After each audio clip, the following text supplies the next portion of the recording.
Hey sports fans of this wonderful game known as Pocket Billiards. Of course, welcome back to another video upload from the Apex Predator Billiards Training Club. My name is ApexElgenio, your aspiring professional pool player and of course your local pool instructor. Alright, and of course in this video upload we are going to be looking of course again at another rack analysis video. Rack analysis is just a way in which students of the game and students of your own game can get an equal opportunity to assess themselves, look at what they have done wrong or right in previous racks or matches. And of course this is just another way that I use to analyze my own game. I get information from previous matches and I add it to my memory bank, and I also use this information to of course supercharge my game for the next encounter that I may have, whether it be against a strong player or a medium strong player or any player to that fact there. Right now in this match here we are going to be playing the game of 10 ball with a friend of mine. His name is Lebert Gordon and he's a very good player. We both practice together and of course we analyze the game in the same pattern. We are both mathematical, we are very methodical, and of course you're going to be seeing just the way how he goes about trying to play this game here. We are playing actually a race to 7, and I'm not going to be showing you the whole entire match. I just cropped out 2 of the racks that I thought would have been important for you to gather some information from. Not sure how much value we'll get from it, but it's not a break and run, because evidently you're not going to learn a lot from what you've done right. You're going to learn more, or you're going to learn a lot more from mistakes that you've made. And of course you're going to use those information, as I mentioned before, to really enhance your game to the next level. Alright, so of course you can see that we started off there with a nice break shot. Of course no balls were pocketed on the break, but we got a nice spread, so that's a +1. All we need to do is to get a ball down. But as you can see here, Lebert Gordon is a very methodical player. He's not going to do anything out of the norm, do anything fancy. He's going to try to keep it simple as he possibly can. So there he's down on his 1 ball, pocketing that ball straight down, coming back into the middle of the table. Really nice. He just used it with a center ball there. Well, not center ball, but he actually just used it with a stun follow. Coming 1 raise back out to the middle of the table. He has nice position for the 2, and he also has a nice angle to get down for the 3. Now he has a possible 3-9 combo, but I'm not sure if it's really lane easy. So you can see how he nicely used that center ball and glide that cue ball down to position on the 3. Except though that he has landed in not so much of a favorable position. I believe that he kind of stroked that ball a tad hard. So he's going to have to go into defensive mode here. And he's just looking at playing a cue ball safety here. So he's just kind of knocking the 3 somewhere up rail and bringing that cue ball using the 6th and the 4 as a cluster. And that was a nice containing shot there by Lebert. Clearly he's not really satisfied with the hook, because as you can see here I'm looking at the shallow rail kicking system. Of course a previous video was uploaded on my channel on how to actually make kick shots like these. Alright, there's a systematic way of doing it. So of course he knows that I'm going to make contact with the ball, so I'm just looking here to just kind of knock it into a safe zone here, and that is not too bad at all considering where the position of the 4 is.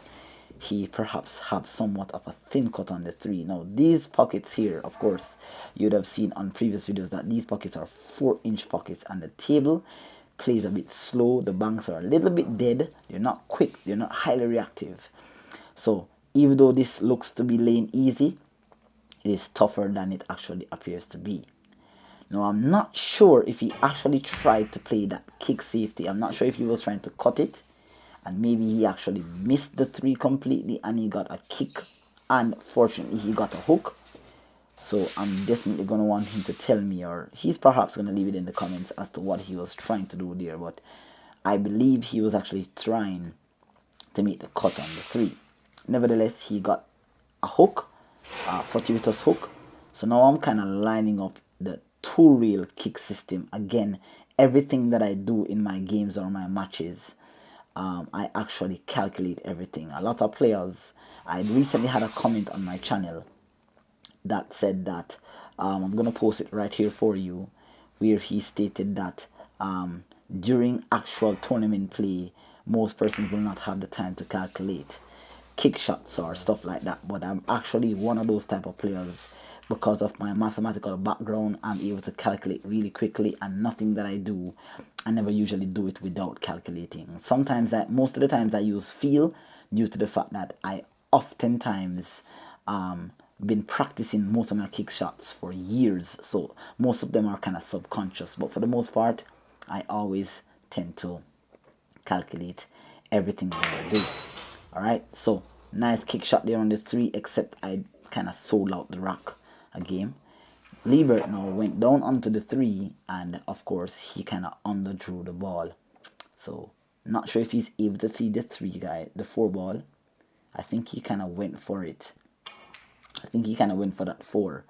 But of course, with these tight pockets here, clearly that pocket was his definition of that miss. Alright, so now I have a tough shot here on the 4. The 5 doesn't really have much of a option when it comes to the pocket, but the cue ball naturally, with this cut on this 4, is naturally going into position for a combination on the 5-10. So let's see here, really nice cut there on the 4 with a little help from the 7. I've landed in a possible combination 5-10. Alright, and in this particular game here, we're actually playing early combinations on the 10. There are some tournaments where you do not, once you pocket the 10 during the rack, it has to be respotted. We are not actually playing that particular rule here. We are playing early combinations. Alright, so if you notice how I'm aligning that 5-10 combination, I'm kind of looking at a spot on the rail to which I have to aim the 5 at. That is actually going to go through the contact spot on the 10 to make this combination, and that was a really nice execution there. Alright, so I got a little bit lucky, guys, in terms of roll, but of course that could not have happened if I did not actually made that 4 ball. And of course, as I mentioned, guys, the more I practice is the luckier I get. And of course, that was just one of those times where I played a really good shot on the 4 and I landed nicely on the combination line there.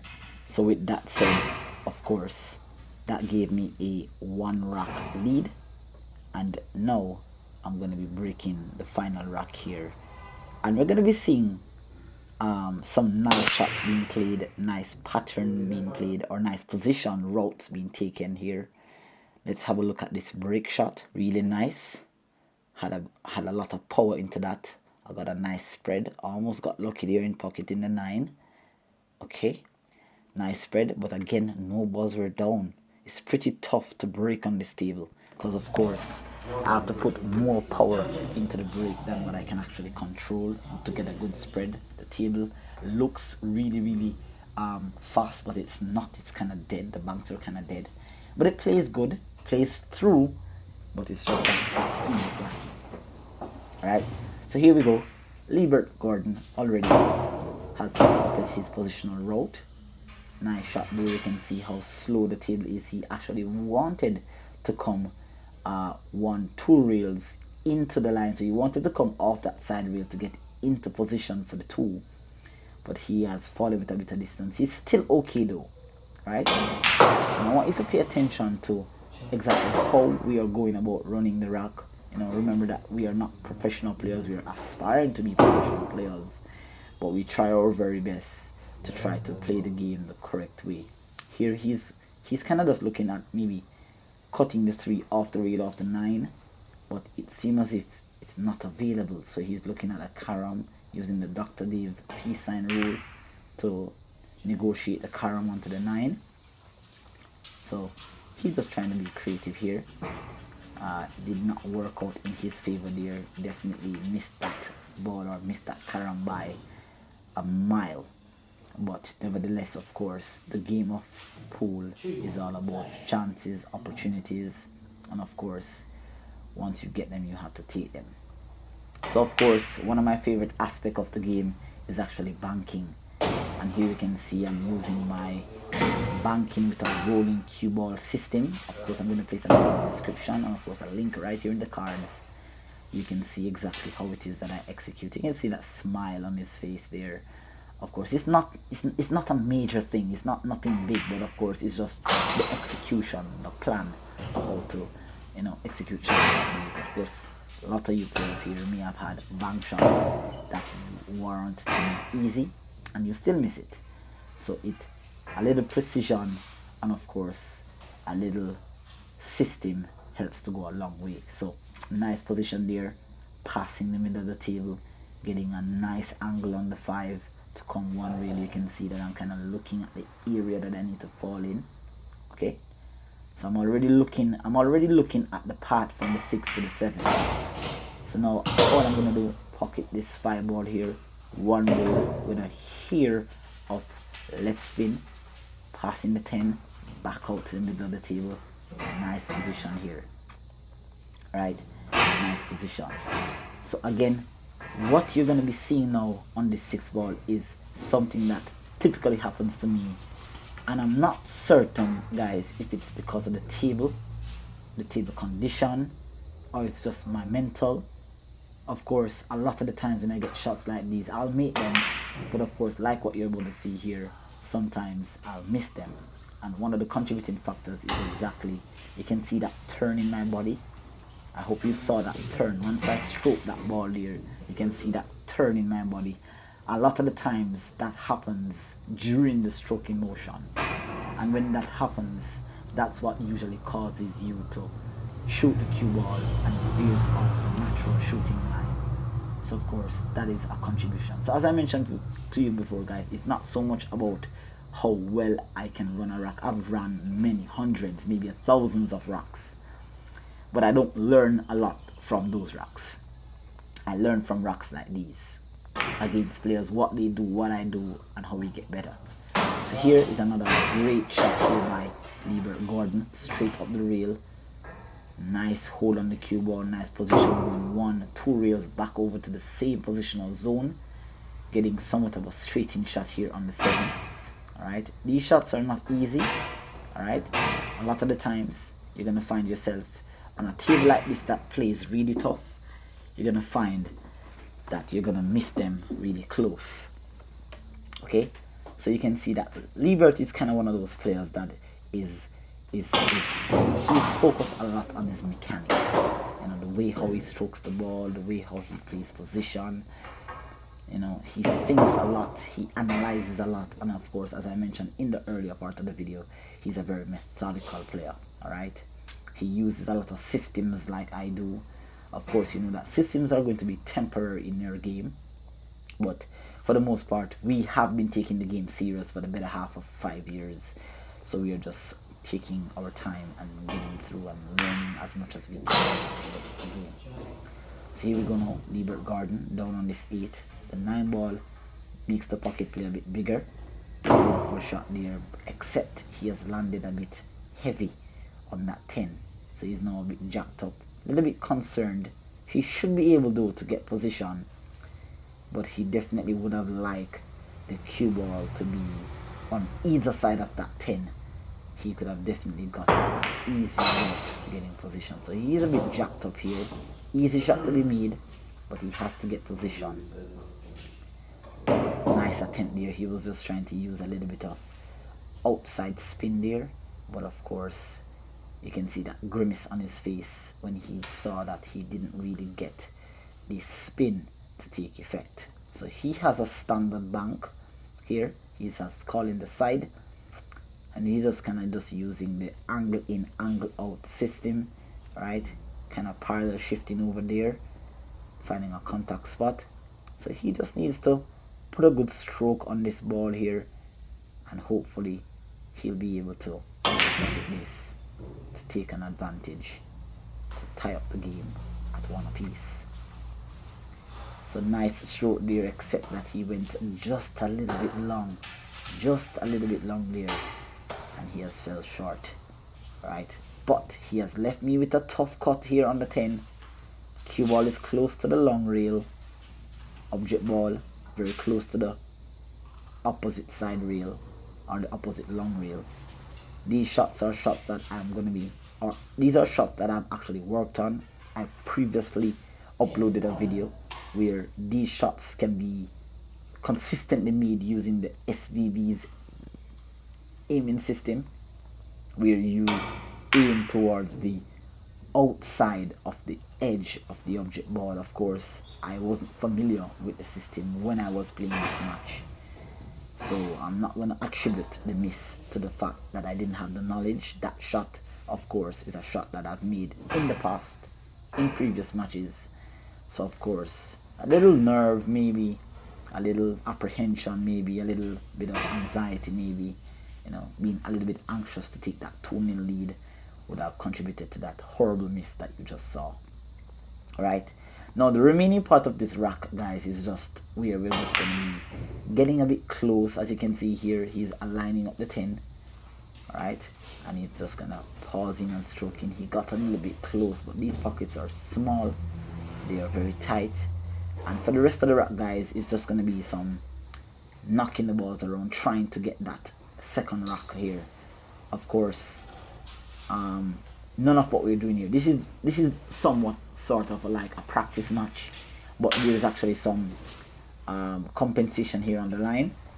And of course, for the rest of the rack, we're just going to be missing the ball. I'm eventually going to win the rack, but it's going to be one of those racks where your opponent makes a horrible mistake and of course sells out the game. So here again, I'm aligning a 4-rail bank shot. As to why I chose to do this 4-rail bank shot, I just felt like I needed to. I felt like I wanted to. This is not a must. It wasn't a tournament. It wasn't a serious match. I perhaps thought that if it was a really serious, or like a really serious tournament, I may have gone for the cut, but I felt like this 4-rail bank shot was in my repertoire of skills. I'll leave a link in the description in how you can play shots like these. Clearly you can see that I went a bit close. He thought that I was actually looking views for my YouTube channel, you know. But he smiled and he was like, clearly you're looking some views. But nevertheless, guys, here we are. He's gonna miss this ball completely. He's gonna give me a ball in hand. I'm gonna take the second rack. Alright, so hope you learned something and you got some value from this, guys. Do take care until the next time. I'll see you in the other upload. Do not forget to like, share and subscribe, and I'll see you next time in another tutorial video. Alright, do take care.